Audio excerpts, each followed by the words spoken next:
Good morning. Another unedited car talk. Today's topic is toxic femininity. Woo! Just getting going here. One thing I've realized I need to say at the beginning of all these talks is 90% of the talks that I do, these car talks, they really don't get going until halfway through, however long the talk is. The way my mind works is these thoughts kind of congeal and work and flow together, and then 5, 10, 15 minutes in, that's when it really all starts to pop and open up. So that's where the gold happens. It happens 15 minutes in or so, sometimes 10 minutes in, sometimes 5, but almost never in the beginning. I know I'm going to lose a bunch of you people in the beginning of this talk, but that's why I recommend just put this on in the background while you're doing dishes or something. There's no point in watching me drive while you're listening to this. So toxic femininity, what is it? Why is it important? What to do about it? So I'm just going to talk about, in vague terms, a couple of men that I've known over the years. Quite a few actually, and myself included, gone through this past. So this talk is for men who maybe have a woman in your life, maybe you don't have a woman in your life, maybe you're trying to get a new woman in your life, maybe you're having troubled experiences with your current woman. Probably I'm talking more to men who are more kind and compassionate, like myself, who may get sucked into relationships where they're yielding a little bit more than they should. There's a whole other side of that where you're not yielding enough, and so that's kind of not what this talk's about. This talk is about, again, toxic femininity and what we can do about it as men who are either in relationships or seeking relationships. So I'm going to really do my best to stay on point with that. So toxic femininity. So how do you know if you're in a relationship with a woman who's holding a toxic femininity? Well, one thing is you're going to notice a disempowerment. So if you're having ideas about being a man or what you like as a man, there's going to be a subtle disempowerment to that sort of runs through their conversations and their comments. There is, and it is a cultural thing too. Like there is a cultural movement in some very progressive areas of California where I live and other places around the world where the strong masculine energy is not honored. And I know a lot of men, you all understand that, and a lot of you have switched to this hard right ideology because it is sort of overtly, oversimplistically honoring the masculine. And so I don't want to talk too much about it, but I just want to say in passing that the empowered masculine energy does not need to be conservative Republican. That's not really where it's at actually at all. It's just it's kind of a convenient oversimplification of the challenges of our time and the dynamics between men and women and the rising power of women and the changing cultural shapes of our world. So I don't want to talk about that. On track, toxic femininity. So what is it? What does it look like? How do you deal with it? So if you're in a relationship with a woman and you're feeling like a subtle disempowerment, you got to be really careful that it's not just your garbage that you're bringing to the table, your own insecurities. So it's never quite so simple and cut and dry. I just realized today that there is a cultural movement among men right now in which they're claiming, and you may be one of these people, I don't know, you claim to be a simple man. I don't know how to say that in a non-degrading way. If you are claiming to be a simple man, there's a lot of greatness to that.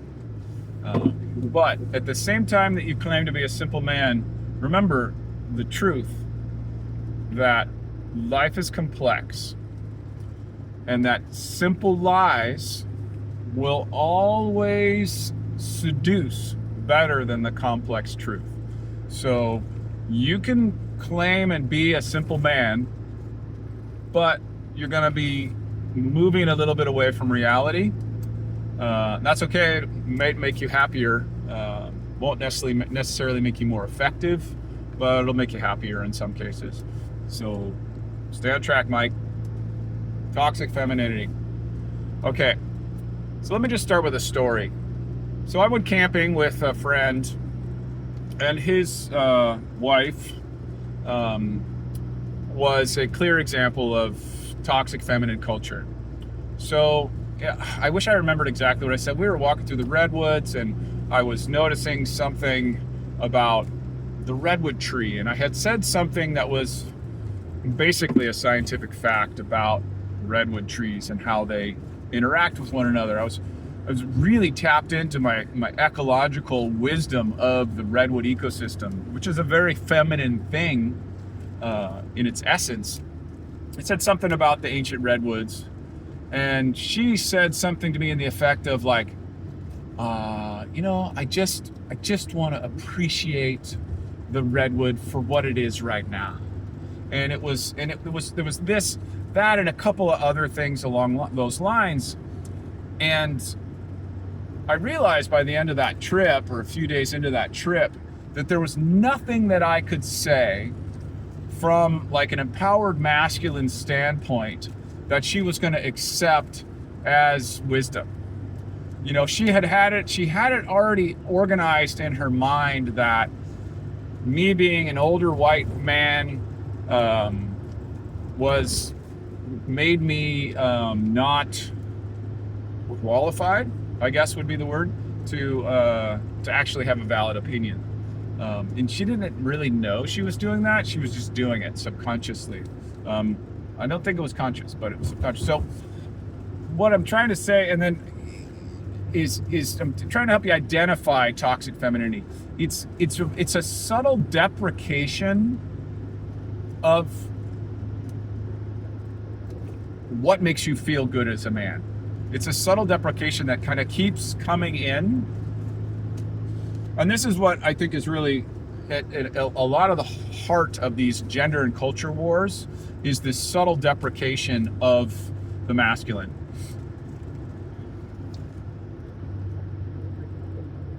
So how to identify this toxic femininity? So that's one.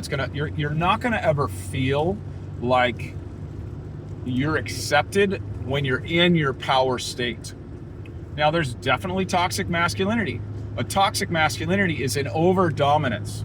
It's a dominance without heart. True masculinity allows for dominance, but is heart led. So you come from compassion, you lead from compassion. You're not afraid of dominance and hierarchy, but compassion comes first with everybody and everything. So, but on this toxic femininity, when I first started dealing with this stuff in the 90s, and I started seeing that there was not a space for me to be an empowered man, I had to stop allowing that culture to get into my mind. So it is really true, these ideas on the political conservative right spectrum in which there's been a disempowerment of the masculine and of the male. That absolutely has happened and has absolutely driven men away from these more liberal tribal communities. I don't want to talk about the politics. Toxic femininity. So when you're dealing with a woman who is toxic, who has toxic femininity, if you speak from your heart and you're really clear in a compassionate place and you're speaking from your heart and you're speaking the best way that you can speak truth with respect, without trying to dominate another group of people, without trying to denigrate nature or denigrate the world, and you're still feeling like you're left with a disempowered state around them. Again, this is dicey stuff because you're always sort of working through your own insecurities inside of that. Most likely, if you're like confident that you're not coming from an insecure place and you're coming from a respectful, loving place, and you're still having this subtle feeling that they're not allowing you to have a full power, like you feel like your power's blocked. That's what it feels like. To be in the presence of a toxic femininity, it feels like your masculine power is being blocked. In my early years when I was playing with this stuff, I dated an actress. I'm not gonna tell you which one. I was living in LA at the time. And it was one of those classic things where I was, chasing the actress, and and we started dating. And I remember this one thing. This was great. Classic toxic femininity. When I was just in my power state, when I'm like just feeling good, my voice actually drops. I become more, you can feel it's just a lower speaking. When I would speak that way around this woman, she would make fun of me. She would be like, "Oh, you're so masculine," And if I would speak in a more emasculated, higher tone, that was fine with her. So that's a perfect example of a toxic femininity. That when you're in your masculine empowered state, they fight you. They're sort of trying to push you down. They're trying to push you away from your core, from yourself.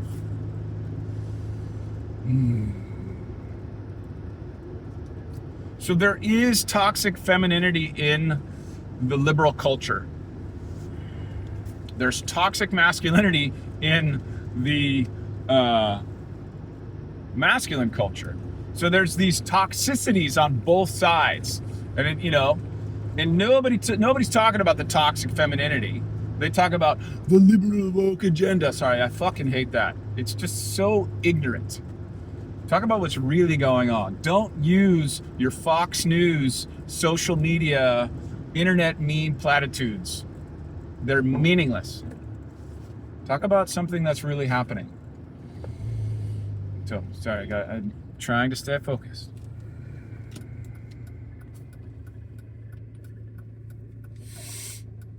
Toxic femininity.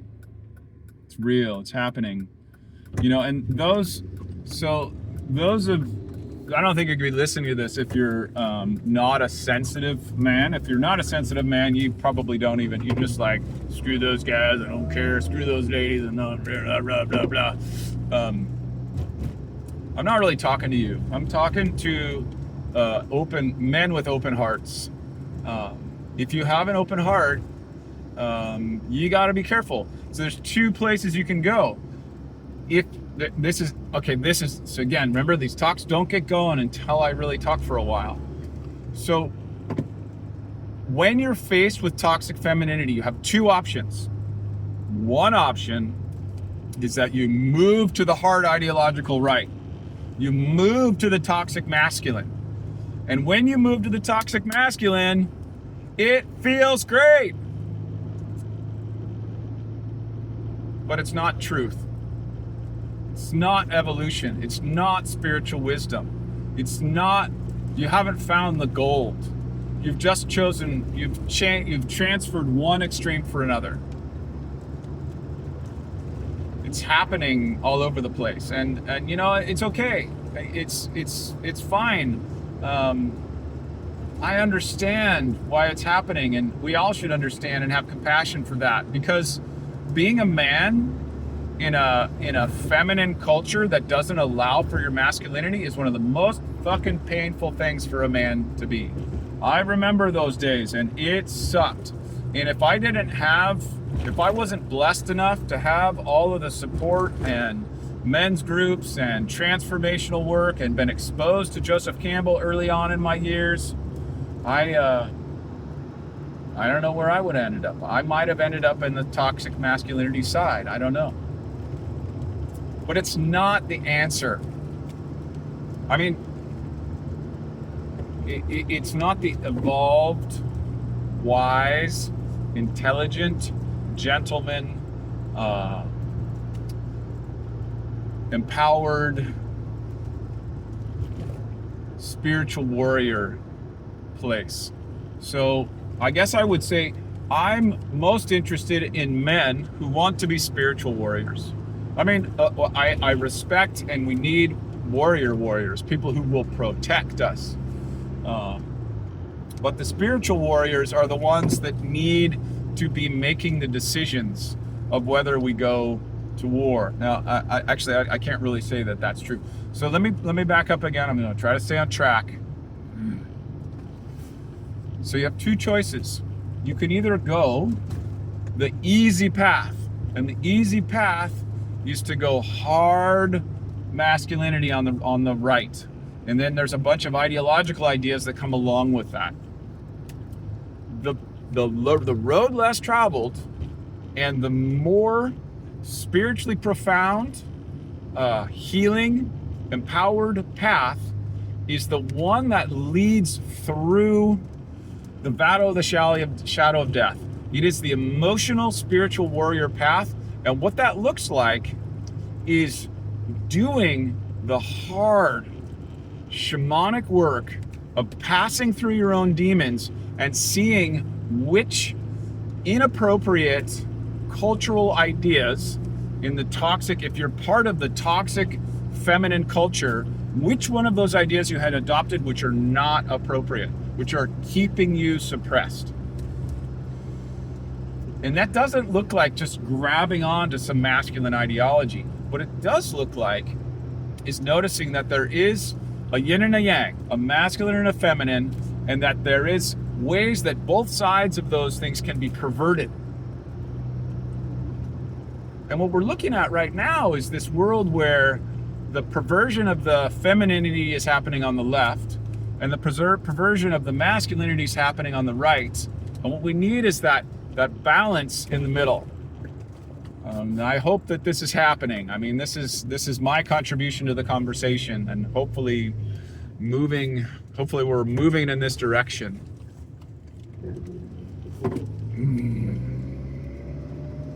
So how do you deal with the toxic feminine culture? Again, one path is just go hard right masculine and move into toxic masculinity. Problem solved. You don't have to worry about it anymore. Literally, it'll work. Or take the road less traveled that goes through your own insecurities. Yeah, like nobody, who wants to do that, man? Nobody, I don't know how I can't really, it's a bad idea. I guess that's what I want to say. It's a bad idea. Don't do it. I mean, I don't really mean that. What I mean is like, I can't sugarcoat it for you.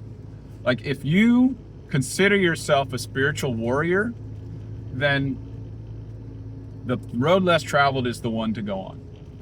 And it doesn't look like toxic masculinity. It doesn't look like hard right masculinity. What it looks like is deep shamanic masculinity. It really looks like you facing your demons and jettisoning cultural norms that have been unconsciously held inside of you, so that you're not afraid to disappoint people that are going to be disappointed when you start taking a different path.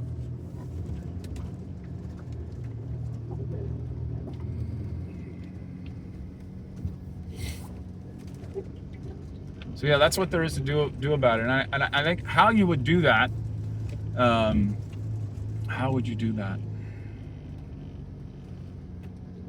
Okay, here's some hard truths. Get sober. Number one, get sober. Why am I saying that? You can't do any of this shit without getting sober. It just doesn't work. And you might be saying to me, oh, well, I'm sober. I don't drink. No weed either.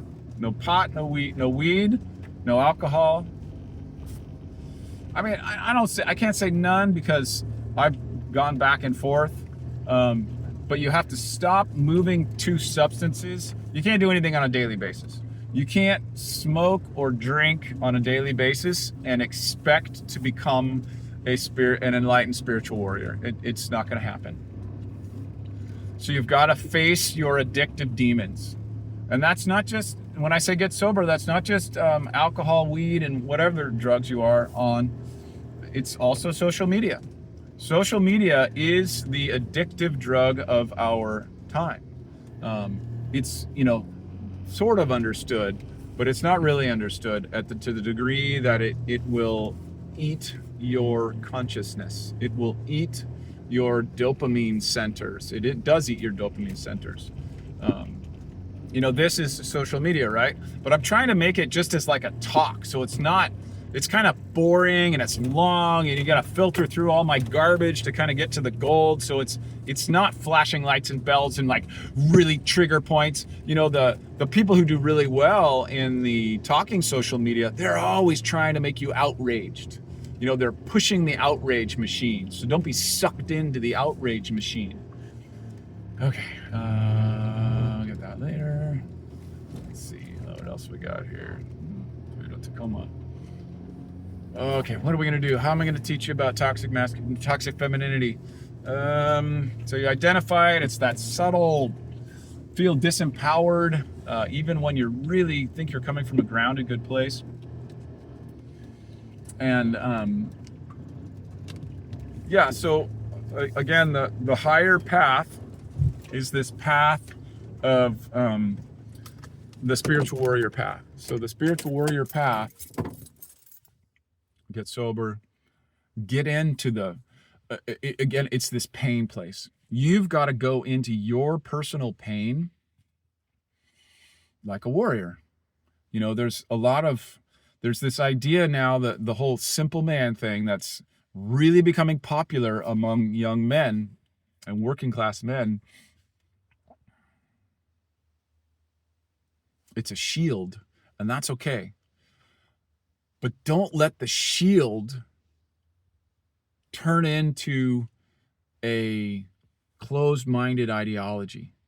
Like Ray Dalio says, practice radical open-mindedness. So it's a spiritual path, and the path is to seek the truth, to seek connection without attaching the dogma to it.